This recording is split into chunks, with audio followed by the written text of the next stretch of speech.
Dans l'épisode du 30 mai d'Un si grand soleil, Robin et Evan discutent de la situation familiale quand Evan reçoit un appel, il est convoqué au commissariat. Sur place, il assure à Elise et à Kim qu'il n'a jamais fait ce dont sa femme l'accuse et qu'il est même choqué qu'elle le pense capable de choses pareilles. Elise lui rappelle qu'il a fait un scandale public à la galerie de Marc où les gens l'ont décrit comme agressif et insultant, mais le médecin répète qu'il n'a rien fait. Les policiers se demandent qui d'autre pourrait autant en vouloir à Chloé. Pendant ce temps, Laurine dit à son père qu'il peut relancer le projet de la clinique car Evan et sa femme vont divorcer. Elle lui demande également de se porter caution pour le prêt d'Evan en ajoutant qu'elle a une grande influence sur lui. De son côté, Chloé annonce à la juge Alphand qu'elle a porté plainte contre son mari et qu'elle est toujours choquée par son comportement. Cécile est moins étonnée car elle sait que c'est pendant les séparations qu'on découvre les facettes sombres de son conjoint.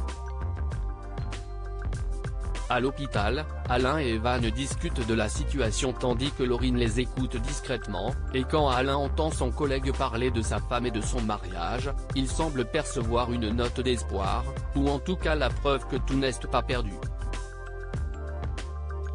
Il lui conseille donc d'appeler sa femme pour renouer la communication avec elle.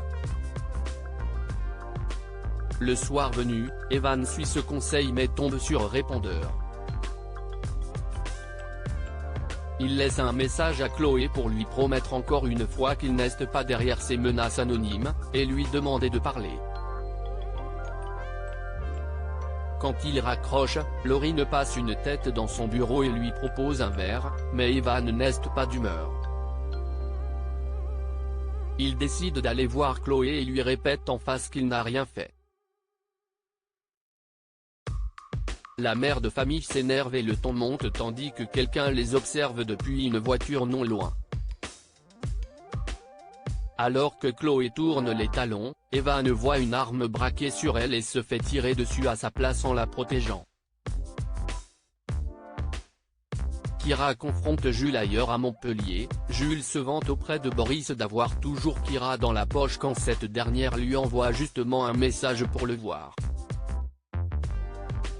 Quand il retrouve la jeune femme, elle lui balance qu'elle sait que sa mère n'est pas morte et au lieu de s'excuser, Jules insiste en disant qu'il sait qu'elle avait envie de coucher avec lui. Énervé, Kira l'envoie balader et lui met un coup de genou entre les jambes quand il mentionne sa mère à elle, réellement morte. Kira s'excuse ensuite auprès de Thaïs d'avoir défendu Jules et les deux amis se réconcilient. Elles se font ensuite interpeller par l'ami de Béatrice à la sortie du lycée puis Kira décide de tout avouer à Louis concernant son baiser avec Jules. Pendant ce temps, Becker annonce au procureur Bernier en soulignant qu'ils n'ont pas assez d'éléments pour poursuivre Jules, qui n'a jamais été en contact avec la victime et dont les produits sont légaux. Une fois rentrée chez elle, Kira est accueillie par Florent qui lui dit que le procureur ne va pas engager de poursuite. Dépitée, la jeune femme réalise que Jules va pouvoir tranquillement continuer d'arnaquer les gens.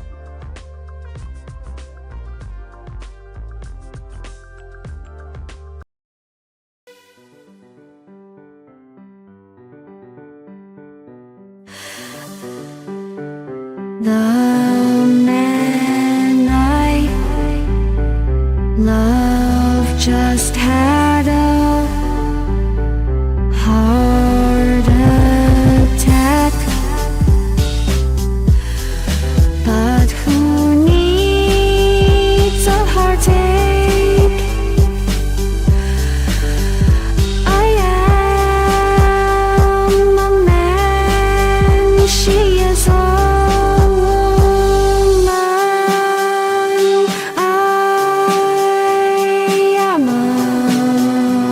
she is a